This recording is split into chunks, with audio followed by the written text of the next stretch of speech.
रिशाद साहब, अभी आप बात कर रहे थे कि प्रेशर है और ऐसे में जो टीम पर प्रेशर है, ऐसे में कोचेस जो हैं वो मोटिवेशनल स्पीकर्स भी बन जाते हैं, उन्हें बन जाना चाहिए। ऐसा कौन सा प्रेशर है हमारी टीम पे जो होम ग्राउंड पर इतना खराब परफॉर्म कर रहे हैं? ये मतलब कौन सा बिल ज्यादा आ गए होंगे मुझे जरा बताएं। बिजली के बिल ज्यादा आ गए जी। आप मुझसे पूछ रही थी? जी जी जी रिशाद साहब जी, है ना, ये बात है कि देखिए प्रेशर तो इस वजह से है कि मुसलसल हार रहे हैं, तो उसलिए साइकोलॉजिकल प्रेशर जरूर है। लेकिन मैं समझता हूँ कि देखिए जो जो भी लड़के हमारे पास अवेलेबल हैं, जो लड़के परफॉर्म कर रहे हैं अंडर 19 से, आप देखिए कासिम अकरम है, रोहेल नजीर है, हुरैरा है, इस तरह के लड़के हैं जो बैठे हुए। लेकिन आप अगर मुझे यकीन है तीसरा टेस्ट भी होता बांग्लादेश से, तो तीसरे में भी अनचेंज बैटिंग 11 खेलती है हमारी। बॉलिंग में तो चेंज किया है, उनको रेस्ट दिया है नसीम शाकुर, लेकिन ये कि बैटिंग में क्यों नहीं दे रहे? जब ये लोग परफॉर्म नहीं कर रहे हैं, कब से कहा जा रहा है कि इस टीम में चेंजेस आएंगे, लेकिन बैटिंग में कोई चेंज नहीं आ रहा, वही लड़के खेले जा रहे हैं। लेकिन तो भाई वो तो आपके, सॉरी टू कट यू, आपके जो चेयरमैन पीसीबी है वो कहते हैं हमारे पास चॉइस क्या है और है पीछे कौन हमारे पास, वो तो ये कह बैठे हैं प्लेयर्स पूल नहीं। ये बात इतनी सही नहीं है। प्लेयर्स हैं बैकअप में, और आप देखिए अंडर 19 से काफी अच्छे प्लेयर्स आए। साथ बेग जो उनका कैप्टन था, जीशान जो 6 फीट 8 इंचेस का फास्ट बॉलर है, इस तरह के बैट्समैन है बैकअप में, लेकिन आप उनको चांस तो दें। आप देखिए अभी इंग्लैंड की सीरीज हो रही है श्रीलंका से, उन्होंने 2 टेस्ट में इतने नए प्लेयर्स को चांस दिया है, गस एटकिंसन को, ऑली स्टोन को, और शोएब बशीर, उन्होंने यंग स्पिनर इंट्रोड्यूस किया था लास्ट इंडियन टूर पे। तो जो यंगस्टर परफॉर्म कर रहे होते हैं उनको फौरन इंडक्ट करते हैं ताकि वो अपने पीक फॉर्म पे टीम में भी डिलीवर करें, लेकिन वो सोच हमारी नहीं है। जो फेल हो रहे हैं लड़के, वो ही रिपीटेडली बैट्समैन खेले जा रहे हैं। अच्छा, दूसरे मैं समझता हूँ, देखिए स्टंपिंग होना जिस तरह की, ये बड़ी इमेच्योर एक हरकत है जो बैट्समैन पे रिफ्लेक्ट करती है। सऊद शकीब भी स्टंप हुए, साइम अयूब भी सेट होने के बाद स्टंप हुए। तो ये एक बड़ी चीज कोचेस के देखने की है कि बेसिक कोचिंग जो है बैट्समैन की, वो कैसे हो रही है। इस तरह की गलतियां अगर वो कर रहे हैं तो आप उनको जरूर गाइड करें कि एक सेट होकर आप शॉट पे आउट हो रहे हैं। That is unpardonable, that is very very annoying. तो आपके ख्याल में ये जिस चैंपियंस कप की तरफ हम इशारा कर रहे हैं, one day champions whatever you call it, वो उससे भी आपको हेल्प होती नहीं देखते हैं? क्योंकि उस पर तो ऑलरेडी सवाल उठना शुरू हो गए हैं, specially the mentors. I was watching एक वो अहमद शहजाद का एक वीलॉग, उसमें बड़े तनकीद करते नजर आए, और शुएब मलिक से जब प्रेस कॉन्फ्रेंस में 50 लाख तनख्वाह के बारे में पूछा गया तो उन्होंने आगे से साफी से कहा कि आप तनख्वाह नहीं लेते। तो why do you question it? I mean it's huge. एक इतनी बड़ी अमाउंट, कोई 2.5 करोड़ 3 करोड़ रुपए सिर्फ मेंटोर्स की फीस के ऊपर, जिन्होंने बस कहना है कि हाँ तुम अच्छा कर रहे हो, तुम नहीं कर रहे हो। आई मीन मेंटोर का रोल वी ऑल नो, वो कोच का रोल नहीं होता है। तो do you think it's justified और ये रिजल्ट्स देगा, आपको लगता है? नहीं जी, बिल्कुल जस्टिफाइड नहीं है। बहुत ही ज्यादा ये पैसे हैं, आई मीन इतने कोई जरूरत नहीं थी वेस्ट करने की, मैं समझता हूँ पीसीबी को।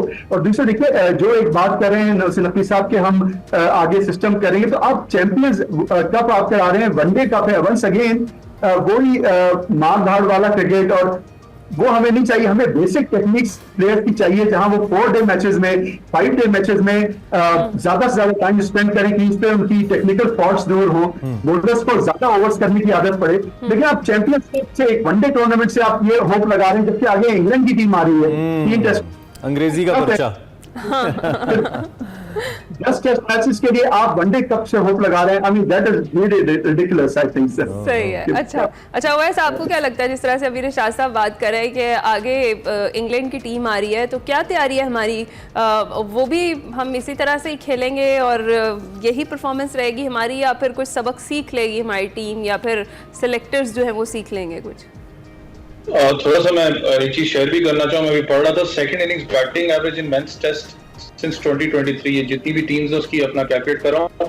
पाकिस्तान 12वें नंबर पर मौजूद है, 17 की एवरेज है हमारी बैटिंग की। हम वेस्ट इंडीज, बांग्लादेश और यहाँ तक आयरलैंड से भी हम नीचे हैं, जिम्बाब्वे से भी हम नीचे हैं। तो ये लिटरली बहुत बड़ा एक, मैं कहता हूँ कि लम्हा फिक्री है पाकिस्तान के लिए।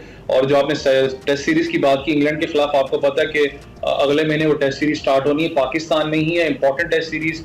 तब मैं कहता क्योंकि जिस वक्त आप अगर बांग्लादेश की सीरीज जीते, क्योंकि आपने कैरी ऑन करना होता है अपने टेस्ट चैंपियनशिप को, तो टफ सीरीज जरूर है, वो आसान नहीं होगी पाकिस्तान के लिए। लेकिन वही फिर चीज आ जाती है, बहस भी होती है इस चीज पे, जो आपके डोमेस्टिक के टॉप परफॉर्मर्स रहे हैं, जैसे हुरैरा की बात करो, कामरान गुलाम की बात कर लें, उसके अलावा बहुत से ऐसे लड़के, कासिम अकरम हैं, या बहुत से लड़के ऐसे मौजूद हैं जो टॉप के परफॉर्मर्स डोमेस्टिक के अंदर रहे हैं, जो कंसिस्टेंटली परफॉर्म करते हुए हैं। लेकिन मसला सबसे बड़ा हमारा ये होता है कि हम जब उसका सीजन लगा होता है, जब वो फॉर्म में होता है, पीक फॉर्म में होता है, उस वक्त हम उसको पकड़ते नहीं है, उसको खिलाते नहीं है पाकिस्तान के लिए।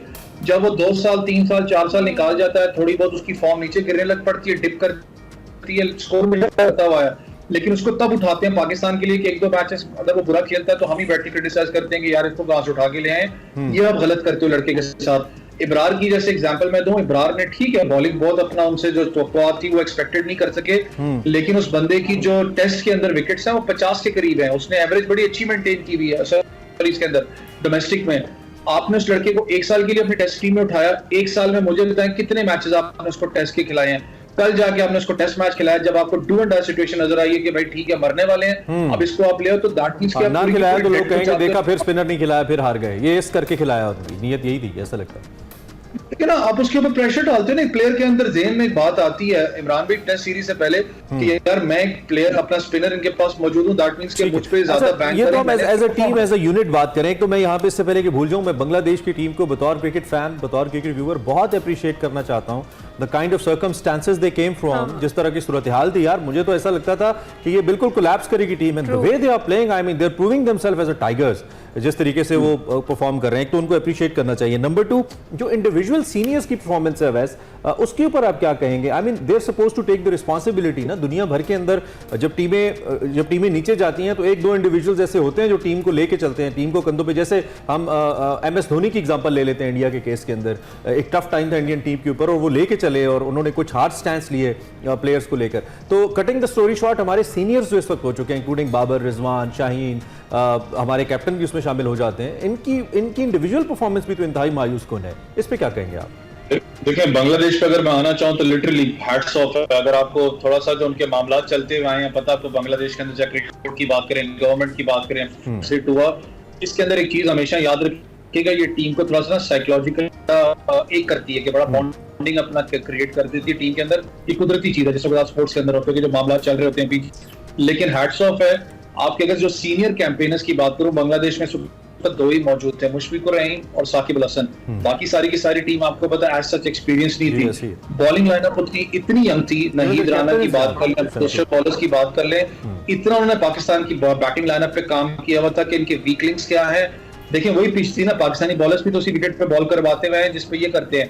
एक कल आपको पता है वर्ल्ड रिकॉर्ड भी बांग्लादेश की तरफ से बना था कि सारी की सारी 10 विकेटें उनको फास्ट बॉलर्स ने ली हैं। दैट मींस कि इतना उन्होंने वर्किंग की हुई थी पाकिस्तान टीम के ऊपर। Very senior best time almost बिल्कुल खत्म हो गया। आई लास्ट 20 सेकंड्स। इरशाद भाई, यू वांट टू कंक्लूड, कुछ और एंड पे आप कहना चाहें लास्ट 20 सेकंड्स? जी, मैं इमरान ये समझता हूँ कि अगर पाकिस्तान के दूसरे इलाकों में, खासतौर नॉर्दर्न एरिया वगैरह में अगर कोई जनरली एक अच्छी क्रिकेट कैंप कंडक्ट किए जाए तो हमें बहुत टैलेंट मिल सकता है।